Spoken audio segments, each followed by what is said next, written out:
All right, welcome back. So this is a news item of the day to start off the day that is not your usual hockey fare.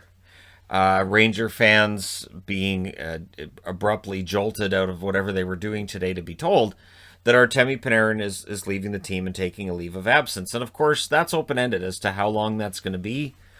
Panarin, apparently there's a media hit piece that's come out on him.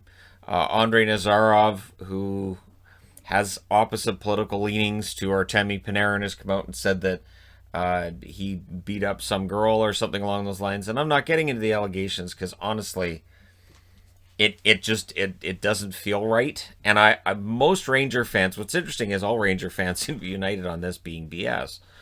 And so and Ranger fans don't agree on much. I've seen it. But this really feels like it's a media hit piece. Keep in mind, about a month ago, that Panarin came out and said he vocally supported the opposition in Russia, and now it's come out that this is being said. It just feels a little convenient, and I think people can put two and two together. That yeah, I mean this is a guy. I remember at one point when I saw an interview with Vladimir Putin where they asked him about poisoning Navalny, and he basically said if I wanted to poison him, he'd be dead. That's not that's not the way you respond to that. Be sort of like, hey, Shannon, there's a guy who's bloodied out in your front yard. He says you beat him up. Well, if I wanted to beat him up, he'd be dead. Well, it proves he didn't do it. All right. Well, go about your day. That's yeah. So anyhow, I hope Panarin is okay. I hope he figures this out. I would not be surprised if he's in contact with anybody who is back home right now. And I wouldn't be surprised if he's making plans to get them out of the country. That would not surprise me. I know watching the Russian Five that when Russian players were coming over, they were very often like, okay, I need to get family out because my family can be seen as a weakness and they can target my family for extortion and all that other wonderful stuff. I know what happened to Bure when Pavel Bure came over as well. So yeah, it is a concern, and so hopefully Panarin gets this dealt with as soon as possible. And of course, it's more important than hockey. And the Rangers are saying all the right things. They are basically saying they support him, and they're going about their business. David Quinn saying he's proud of the guys for their practice today, and yeah, fingers crossed this doesn't go on for very long. It could.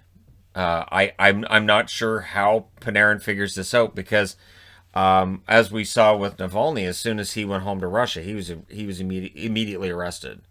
And there could be a situation where Panarin, who's a very public figure, if he were to go home to answer any of this, he could immediately get arrested. So, yeah, we'll see where this goes and how this works out for him. But again, all the best to him, and good on the Rangers for handling this as professionally as they have to this point. Moving on to other hockey news, and I there isn't really a segue, so I'll just say we're moving on to other hockey news. Sammy Blais will play tonight for the St. Louis Blues. They are shorthanded. They will be without Barbashev for 6 weeks. So, the Blues being tested. And the Blues went through this last year, too. St. Louis is one team that when they're missing players, I don't have any concerns about it negatively impacting their record or any of that because they generally have a lot of depth throughout their organization. Whether it's up front, whether it's on the blue line, there's a lot of depth there. As for fans in Dallas, Radulov, he's still not practicing. He's still on the IR. This injury that they're not talking about, I'm starting to think it's a lot more serious than they might be letting on, which is a huge surprise from an NHL team. I know, but yeah. So Radulov is not practicing, which tells you it's bad, and he's going to be out for quite a while. But hey, Dallas, there are some other options up front, and we'll see how things go for them starting tonight with Florida. There's also some injury news out of Toronto. Hyman's out tonight with an injury, as well. Muzzin, broken bone in his face. That's gotta be one of those. How was your night tonight? I broke my face. Ow.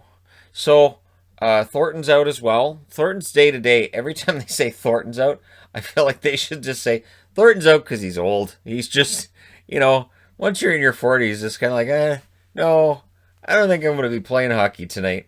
I don't know, make something up. I'm old. I can say that because I'm in my 40s. But, I don't think that the Leafs were expecting Thornton to be able to play every single game this year.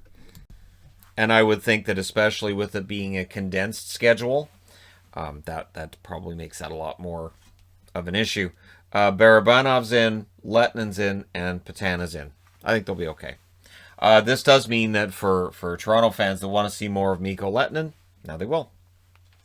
It's just too bad because Muzzin was off to a really good start this year, and he does get injured. It does tend to happen about once a year.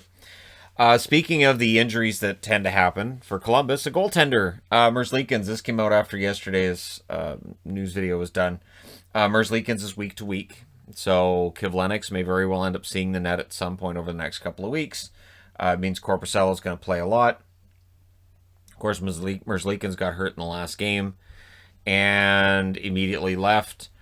And it didn't look great, so I'm not surprised that he's week to week, and I'm not surprised they're not saying much about it because it's the National Hockey League and they don't give us information about injuries other than how long a guy might be out, maybe. If you're an Anaheim fan and you're looking for goals, they might start showing up tonight. Zegras saying all the right things before his debut and for coming up and getting a chance to play. We'll see if the Kings end up doing the same before the end of the season with Byfield. Just give him a couple games, see how it goes. But, Zegras is up. We'll see how long he's up. And honestly, it is a really punchless offense that Anaheim's got going. I would not be entirely surprised to see him on the second unit power play. And by the end of the game, maybe on the first unit, they need that punch up front. They don't have any. So Zegras could be a huge addition for them. And hopefully he is, because it'd be nice to see Anaheim turn this around. It would be nice to see the California teams a little closer to the playoffs and making the top teams sweat just a little bit. So we'll see how he does. Today is the anniversary of David Ayres going in the net and winning as a Zamboni driver for the Carolina Hurricanes. Carolina posting about it today.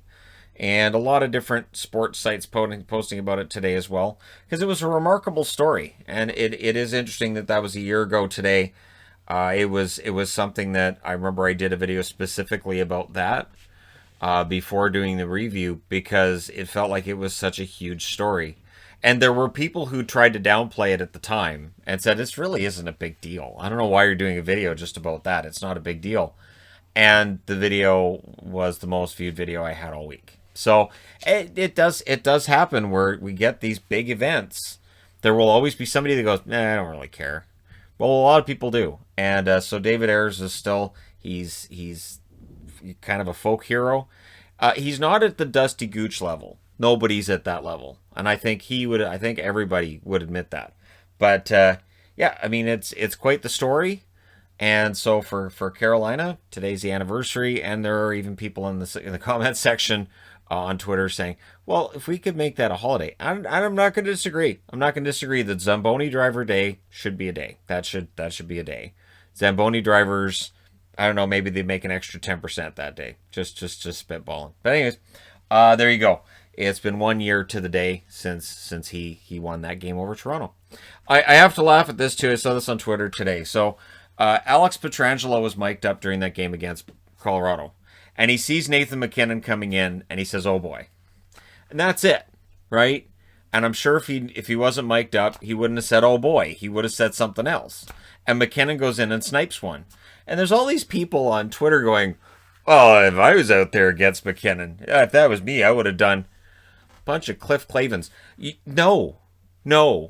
This is absolutely ridiculous. The idea that there are people on Twitter who are hockey fans saying, well, if I was defending MacKinnon, I would have done this. No. Well, why didn't he do this? And why didn't he poke check him? How? Like, Pietrangelo, basically his job there was play him to the outside and make sure the goaltender can see the puck and give him a chance to make the save. That's his job there. And the idea of, well, he should have come out, he should have done this, should have done that. If you go towards MacKinnon he goes around you. So if he gets closer to McKinnon then goes around him, and then he's in all by himself.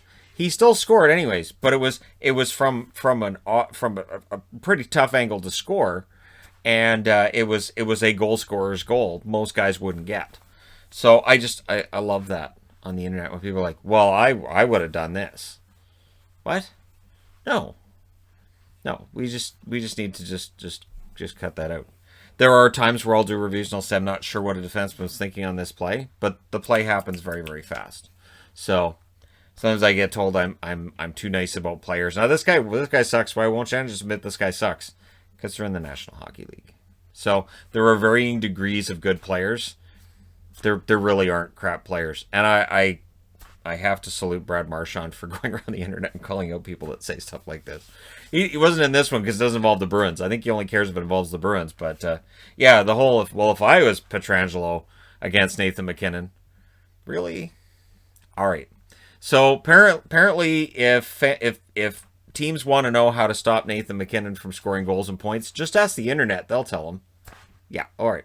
All right. Thank you guys so much for watching. I just wanted to end this on a lighter note, considering the start of this and just how heavy things might feel right now for some people around the New York Rangers fan base. But hey, it's 2021 and this season's chugging along. And thank you guys so much for tuning in to watch my videos discussing it. Don't forget to hit like and subscribe if you're browsing your way through. You just tapping upon this video. And yes, I've got some new pictures on the wall. I decided to get pictures of goalies. They're autographed. That's Raycroft. That's McLean, because there had to be Canucks and Bruins, of course. And I have a Maniago, which is autographed, but it's on that wall. So I haven't figured out a way to get the Maniago one over here. But yeah, so there you go. Thank you guys so much for all your support. I will talk to you again soon.